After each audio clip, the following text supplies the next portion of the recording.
Greetings to all of humanity. It's really a joy. It's my pleasure. It's always my honor to be out here well connected with nature, bringing this message of emancipation to you, whereby I'm pointing you to look inwardly to discover that your real identity is your divinity. That's why I want to speak to you concerning how we must teach the children early what we would have learned late. And there are many things that we would have learned that we should have known since we were little children, but our parents did not know any better, especially when it comes to the scripture and interpreting the Bible in the right way to help us to expand our awareness and our consciousness and to live the best version of our life here.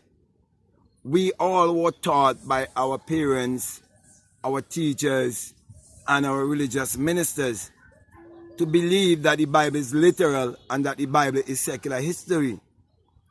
But when we grow older and come to have better understanding, we've come to realize that the Bible addresses the human mind and must be interpreted psychologically. And we have also come to discover that from the beginning to the ending of the Bible, it's all a great psychological drama, and it all have to do with the human psyche. For example, when it says, as a man thinketh in his heart, so is he, it is telling you that it is your own thoughts that is creating your reality and your personality. Therefore, you can create your reality consciously. We look in the Bible in St. John 1 and verses 3, and it says, all things were made by him, and without him was not anything made that was made. And before, we were taught that the him is a man who existed 2,000 years ago. When you look more deeply, you realize that him is a personification of your imagination, which is the creator in everyone. So everything was first imagined. Everything was first a thought. Everything was first an idea, which means everything is first mental or psychological. Therefore, the very first thing you have to know is the power of the mind. And you must know the law of mentalism. So that's something that we actually learn late, that we should really teach our children. So the young ones that are coming up, we are the ones who are responsible to nurture them, to mentor them, to love themselves, and to embrace themselves. So if you listen to me and you are a parent, a relative, okay, because you can be an uncle, you can be an aunt, and so on. You can be a cousin or whatever, okay? But we all have, people that we are very close to while we are having this human experience. And we want to break the spell. We want to break the curse of mediocrity. We want to break the curse of limitation.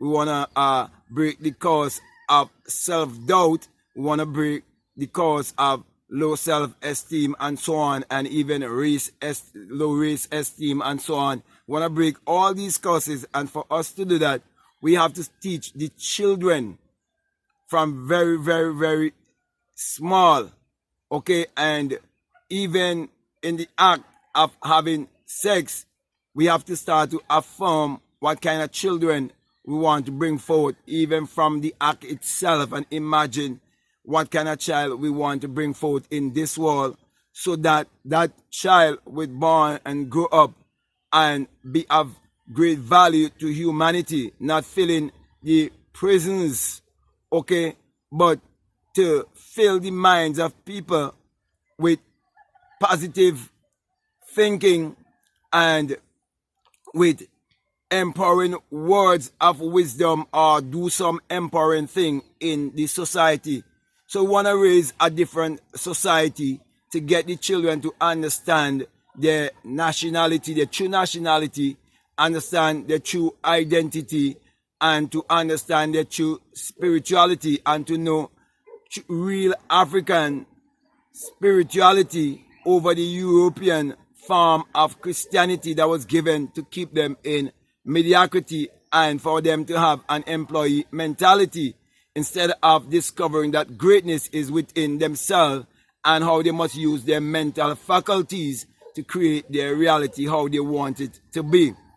So we must raise a generation out of the gutters of ignorance to come into the limelight. So what we would have learned late, we want to teach them early. We want to empower and equip our children, the next generation, for a mighty work of restoration, a mighty work that would establish a people once more, because they know who they are and they are more in touch with the ancestors, and they remember what was taught to them by the ancestors and how they are to discover first the kingdom. That's why the ancestors would have said to us, man, know thyself. And you're told that when you discover first the kingdom of God, that you will discover the secret of creation and you will be able to create your reality consciously. That is why it says in Matthew 6:33 that all these things will be added unto you. And when you realize that the Bible was actually borrowed and plagiarized from Kemet, from the older writings from our ancestors and their wisdom that was put there together, and it was stolen and repackaged to you and given to you to keep you in a low vibration, then they would understand and they would be the great overcomers living in a golden age, a age of abundance and prosperity in their life, because they know their real identity is their divinity. So this is a plea to each and every one of you who are listening to me, to be of influence to the younger ones, to be an influence to the children, to understand the importance of family and how we are to raise our children in high self-esteem, to believe in themselves and teach them the truth of true salvation very early.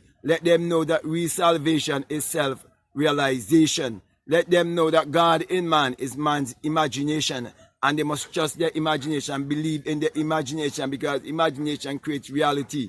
Teach them early that everything is energy, vibration, and frequency, and that they are mass of energy. Teach them all of these things so they will be tapped into their spiritual self very early in life, and they not be so easily deceived or brainwashed or influenced by negative people who wants to portray a bad image of our people. So my brother and my sisters, we all must hold ourselves responsible for how we carry ourselves and what we believe and what we are handing down to the children. Okay, so what we would have learned late, as I would have said before, let us teach them early. Let us teach the younger ones early. So I believe I would have gotten my main point across to you, and you understand, and give some sort of encouragement to some family member who may have children if you don't have any, and so on. And remember to always share this message. Remember that we all must work together to see the expansion of these kinds of work, where we are teaching our people to empower themselves.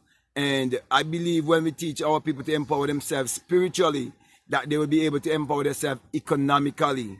Okay, it's not by marching, it's not by protesting, it's not placard, it's not all of these things, because all of these things we would have tried them before and they would have never worked. So right there it is telling you those are not the answer, but the answer is to look within, get in touch with our spirituality, be one with nature again, be connected with nature again, and live in oneness with nature, knowing our God, which is our higher self, our true self.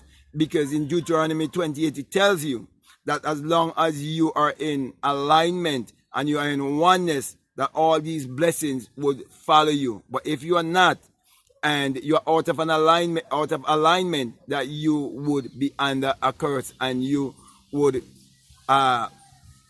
get all the results of that curse. But my brother and my sisters, I'm sending words of empowerment and blessing to you, so that you can pass on also to your children or your friends or relatives in general, pass it on to the younger ones. Okay, so with that being said, my brother and my sisters, I want to thank you very much, and I want to say if this is the very first time that you're listening to me and what I am saying is really resonating with you and making sense to you. If you haven't subscribed already, I'm encouraging you to subscribe, to like, to comment, or to share this video. But before I leave you, I just want to remind you that our children need to know that this message I bring to you, that it is the single eye, yes, the single eye message of self-realization, of which Matthew 6:22 says that if I be single, your whole body be full of light. And that single eye came all the way from our ancestors who would have known about the eye of Horus. And that eye would open within you, because that eye in man is God in man, and that's where you would experience your resurrection. That's where you would experience the new birth, the virgin birth. You will experience the birth from above. So my brother and my sisters, let our children know that when this thing take place in your life, that you would experience that great and mighty shaking, and you would hear that unearthly wind, that mighty rushing wind. And you would ascend like a fire bin, and you would exit your skull. You would become invisible. You become one with the wind. You'll come back to your true essence. You'll come back to spirit. And that's where you will have the new birth. And you'll be able to tell it to the younger ones, just as I am doing here, saying to you all that when you have this experience, it is the rising of the S-U-N in a S-O-N. And that it is the dawning of a new day in your life. For truly the sun do parallel the human imagination, and the human imagination parallels the sun.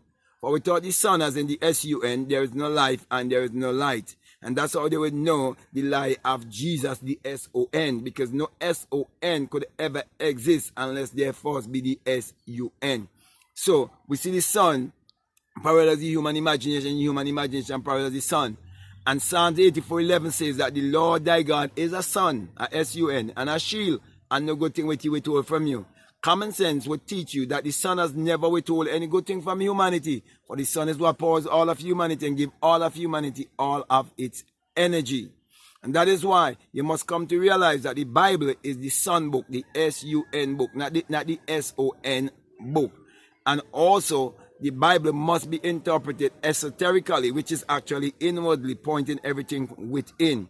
That is why you're told in Malachi chapter 4 and verses 2 that the sun, as in the S-U-N, of righteousness shall arise in you with healing in his wings. So you see, righteousness is discovering the sun in you, discovering the light in you, discovering the truth in you, discovering the God in you.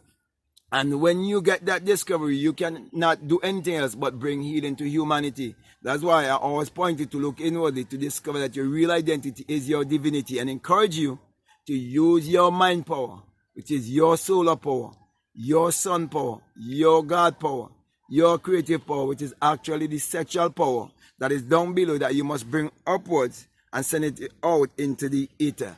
Use that power to achieve your every desire. And remember, we must teach our children their true spirituality and their true identity. So with that being said, I want to say peace, love you all, I'm out.